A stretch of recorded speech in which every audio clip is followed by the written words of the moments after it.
اعوذ باللہ من الشیطان الرجیم بسم اللہ الرحمن الرحیم الحمد للہ رب العالمین والصلاة والسلام علی مفتاح الوجود مصدر الخیر من امر ربہ واشرف بریتہ ابو القاسم المصطفیٰ محمد وعلی آلہ الاطیبین الاطہرین اما بعد۔ برادران محترم و عزیزان گرامی، وہ خالق کائنات، وہ رب العزت، وہ خداوند متعال جس کا اسم ذات اللہ ہے، وہ اللہ جو کریم ہے، وہ اللہ جو رحیم ہے، وہ اللہ جو مہربان ہے۔ کل وجود اللہ، کل خیر اللہ، کل جمال اللہ، کل جلال اللہ، کل حسن اللہ، جس کی خالقیت میں کوئی اس کا شریک نہیں ہے، جس کی رازقیت میں کوئی اس کا شریک نہیں ہے، جو واجب الوجود ہے،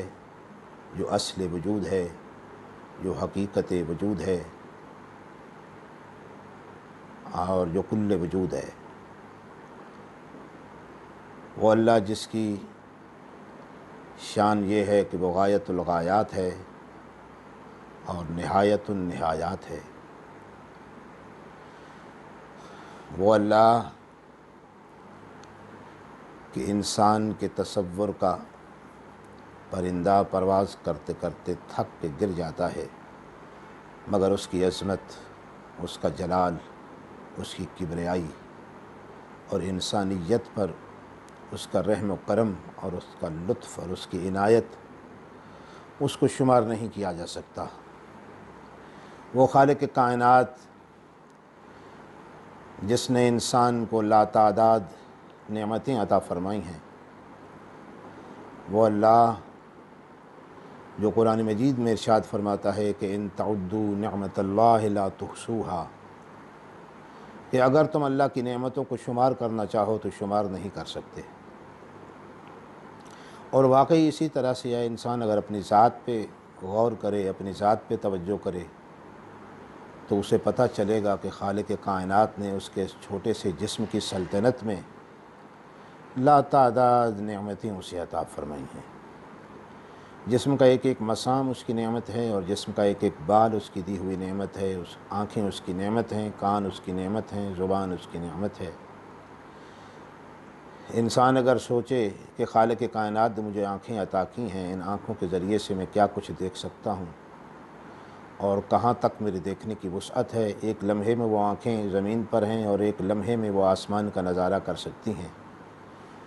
اور آنکھوں کے اس منظر میں سامنے کے پہاڑ اور دریا اور سمندر اور سارا نظام جو اس کے سامنے ہوتا ہے وہ اپنی آنکھوں کے ذریعے سے مشاہدہ کر سکتا ہے، اور کانوں کی نعمت جو عطا فرمائی ہے اس کے ذریعے سے ہلکے سے ہلکی آواز بھی انسان سن سکتا ہے۔ اسی طرح سے خالق کائنات نے اس کو ہاتھ دیے ہیں، اس کو پاؤں دیے ہیں، اس کو قوت فکر دی ہے، علم دیا ہے، آگہی دی ہے، شعور دیا ہے، قوت فرقان عطا کی ہے۔ لاتعداد نعمتیں ہیں جو اس خالق کے کائنات نے انسان کو عطا فرمائی ہیں، لیکن سوچنے کی ضرورت یہ ہے کہ انسان نے اپنے مالک کی ان لاتعداد نعمتوں کا کتنا شکر ادا کیا ہے۔ شکر کا مطلب ہے قدردانی۔ انسان نے اپنے اس خالق کی رحیم و کریم کی کتنی قدردانی کی ہے۔ خداوند عالم کی ذات، اس کا تو نام ہی شکور ہے۔ شکور کا مطلب ہے قدردان۔ انسان چھوٹا سا عمل بھی کرتا ہے تو خالق کائنات اس کو اس عمل سے کہیں بڑھ کے جزا عطا فرماتا ہے، جیسا کہ قرآن مجید کی مختلف آیات میں خالق کائنات نے انسان کو جو جزا عطا فرمائے گا، اس کا جو وعدہ فرمایا ہے، اس پہ مختلف قرآن مجید کی آیات شاہد ہیں۔ مثل الذین ينفقون اموالهم فی سبیل اللہ کمثل حبۃ انبتت سبع سنابل فی کل سنبلۃ مئۃ حبۃ۔ اور یہ آیت اس کی چیز کی طرف اشارہ کر رہی ہے کہ اگر ایک انسان ایک نیکی کرتا ہے تو خداوند عالم اس کو 700 نیکی کا اجر عطا فرماتا ہے۔ اسی طرح سے دوسری آیہ مجیدہ میں ارشاد فرمایا کہ من جاء بالحسنۃ فلہ عشر امثالھا، کہ اگر کوئی انسان قیامت کے دن ایک نیکی لے کے آئے گا تو ہم اسے 10 کے برابر اجر عطا فرمائیں گے۔ تو وہ تو قدردانی کر رہا ہے کہ وہ شکور ہے، لیکن انسان نے اپنے مالک کی نعمتوں کی کتنی قدردانی کی ہے؟ انسان نے اپنے اس خالق حقیقی کے کیے ہوئے احسانات کا کس انداز میں شکر ادا کیا ہے؟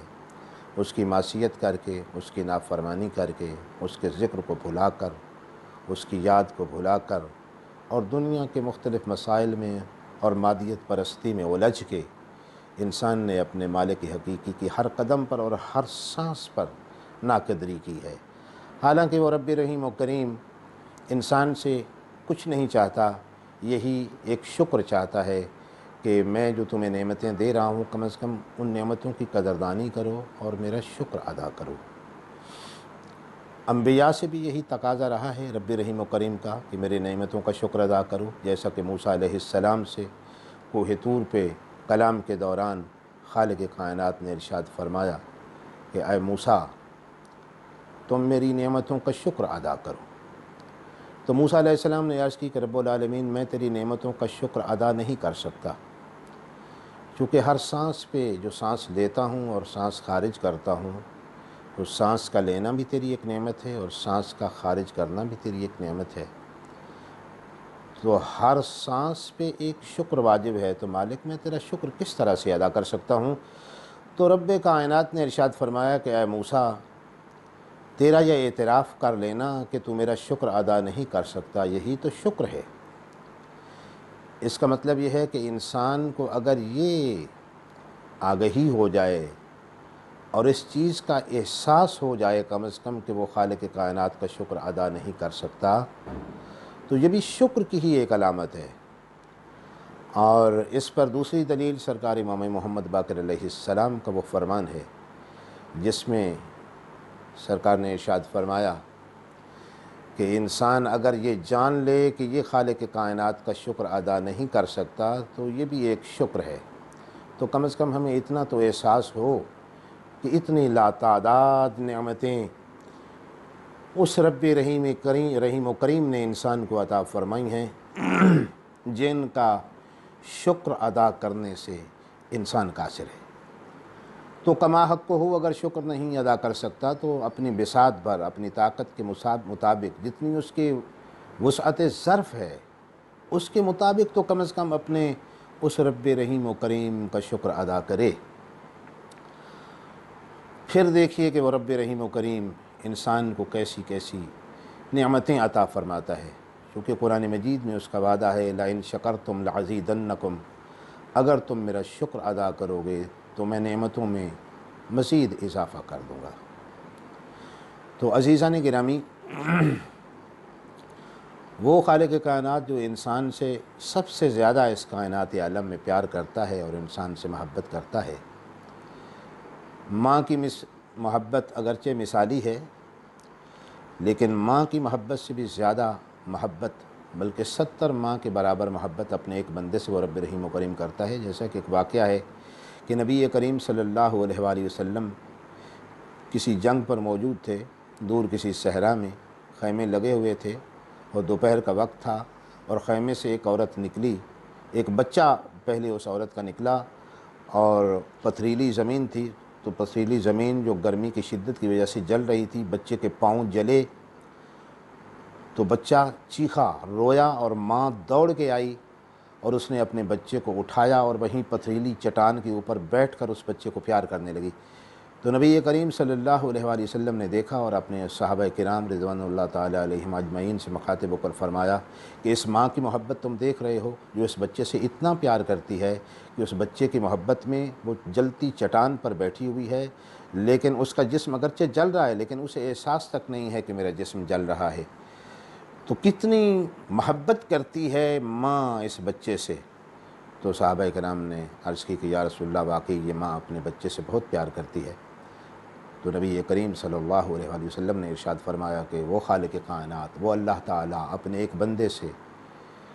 ایسی 70 ماؤں کے برابر یا اس سے بھی زیادہ پیار کرتا ہے۔ تو وہ خالق کائنات جو اپنے بندے سے اتنا پیار کرتا ہے، بندہ اگر اخلاص کے ساتھ، خلوص نیت کے ساتھ کوئی عمل کرے تو کیسے ہو سکتا ہے کہ وہ رب رحیم و کریم اس کو عظیم اجر اس پر عطا نہ فرمائے۔ میرے ذہن میں ایک واقعہ آ رہا ہے، میں ویڈیو کو زیادہ لمبا بھی نہیں کرنا چاہتا ہوں۔ تو بازار میں جناب یوسف علیہ السلام جا رہے تھے مصر کے بازار میں، اور جبرائیل نازل ہوئے اور انہوں نے کہا کہ موسیٰ آپ دیکھ رہے ہیں کہ یہ آپ کے سامنے جو وہ نوجوان چلتا ہوا جا رہا ہے، اس نوجوان کو پہچانتے ہیں؟ تو یوسف علیہ السلام نے کہا کہ نہیں، میں تو اس کو نہیں پہچانتا۔ تو جبرائیل نے کہا کہ یہ وہی نوجوان ہے جس نے بچپن میں جھولے میں پڑے ہوئے، جب یہ بالکل چھوٹا بچہ تھا اور اس کے پاس ابھی قوت گویائی نہیں تھی، بولنے کی طاقت نہیں تھی، اسی بچے نے اس وقت آپ کی بے گناہی کی گواہی دی تھی جھولے میں لیٹے ہوئے۔ تو جناب یوسف علیہ السلام نے کہا کہ اچھا یہ وہ بچہ تھا جس نے گواہی دی تھی؟ تو یوسف علیہ السلام نے کہا کہ اگر اس نے میری بے گناہی کی گواہی دی تھی تو میں تو اسے نوازوں گا، میں تو اسے انعام دوں گا۔ اور انہوں نے اس نوجوان کو بلایا اور وہ شاہی خلعت بھی عطا کی اور شاہی خزانے سے بہت کچھ سونا چاندی اس کو عطا کیا اور دربار میں ایک اہم منصب سے بھی اس کو نوازا۔ تو جبرائیل مسکرائے تو یوسف علیہ السلام نے کہا کہ آپ کیوں مسکرا رہے ہیں؟ تو جبرائیل نے کہا کہ اس بچے نے جس نے آپ کی گواہی دی تھی، آپ نے ایک انسان ہوتے ہوئے اس کو اتنا نواز دیا ہے اور اتنا انعام و اکرام دیا ہے۔ تو وہ انسان جو اس خالق کائنات کی توحید کی گواہی دیتا ہے، اس کی وحدانیت کی گواہی دیتا ہے، اس خالق کائنات کے معبود حقیقی ہونے کی جو انسان گواہی دیتا ہے، تو وہ خالق کائنات اس کو کتنا نوازے گا۔ جو یہ وقت آسان کی آواز آتی ہے تو وہ کہتا ہے اشہد اللہ الہ الا اللہ،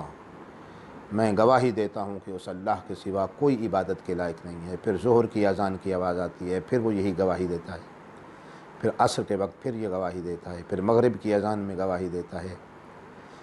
پھر اسی طرح سے عشاء کی اذان میں گواہی دیتا ہے، پھر اقامت کہتے ہوئے پھر گواہی دیتا ہے اشہد اللہ الہ الا اللہ، اس کی توحید کی گواہی دیتا ہے، اس کے معبود ہونے کی گواہی دیتا ہے، اس کے خالق و مالک ہونے کی جو انسان گواہی دیتا ہے۔ اور اسی طرح سے جب نماز میں وہ گواہی دیتا ہے اشہد اللہ الہ الا اللہ وحدہ لا شریک لہ، کہ کوئی اس کا شریک نہیں، وہ وحدہ ہے، وہ واحد و یکتا ہے، وہ اللہ معبود حقیقی ہے اور اس کے علاوہ کوئی معبود نہیں ہے۔ تو خالق کائنات اس انسان کو کتنا انعام عطا کرے گا اس دنیا میں بھی اور آخرت میں بھی۔ اور کم از کم انسان 5 وقت اگر نماز پڑھتا ہے، اذان دیتا ہے، اقامت کہتا ہے، اپنے خالق حقیقی کو دن میں اس طرح سے یاد کرتا ہے، تو یہی اس کی شکر گزاری ہے۔ اور کم سے کم شکر گزاری یہی ہے کہ کم از کم انسان 5 وقت اس خالق کائنات کو سجدہ تو کرے۔ حالانکہ وہ رب رحیم و کریم قرآن مجید میں انسان سے اس سے بھی بڑھ کے تقاضا کرتا ہے۔ مومن کی شان وہ جو بیان کرتا ہے وہ یہ ہے کہ والذین یذکرون اللہ قیاما وقعودا وعلی جنوبہم، کہ در حقیقت وہ مومن ہیں اور وہ مخلص مومن ہیں جو اس رب رحیم و کریم کو یاد کرتے ہیں، قیام کی حالت میں بھی یاد کرتے ہیں، بیٹھے ہوئے ہوں پھر بھی یاد کرتے ہیں، وعلی جنوبہم، حتیٰ کہ وہ اگر پہلو کے بر لیٹے ہوئے ہوں تو پھر بھی اس خالق حقیقی کو یاد کرتے ہیں۔ لیکن یہ ایک تو بہت بڑی منزل ہے، اس منزل تک چلو ہر انسان نہ پہنچ سکے، لیکن کم از کم اتنا تو ہو کہ 5 وقت وہ رب رحیم و کریم کی طرف سے جب دعوت دی جائے، مسجد میں اس انسان کو بلایا جائے، اس کو پکارا جائے کہ آ کر میں مہمان نواز ہوں تمہارا اور میرے مہمان بنو، تو کم از کم انسان اس خالق کائنات کی اس دعوت کو قبول کرتے ہوئے اور اس خالق کائنات کی بارگاہ میں مسجد میں جاتے ہوئے اس کی بارگاہ میں ایک مرتبہ شکر کرتے ہوئے سجدہ ریز ہو جائے، تو کم از کم اتنا شکر گزار انسان کو اپنے رب کا ہونا چاہیے اور اس کی نعمتوں کا شکر ادا کرنا چاہیے۔ وآخر دعوانا ان الحمد للہ رب العالمین۔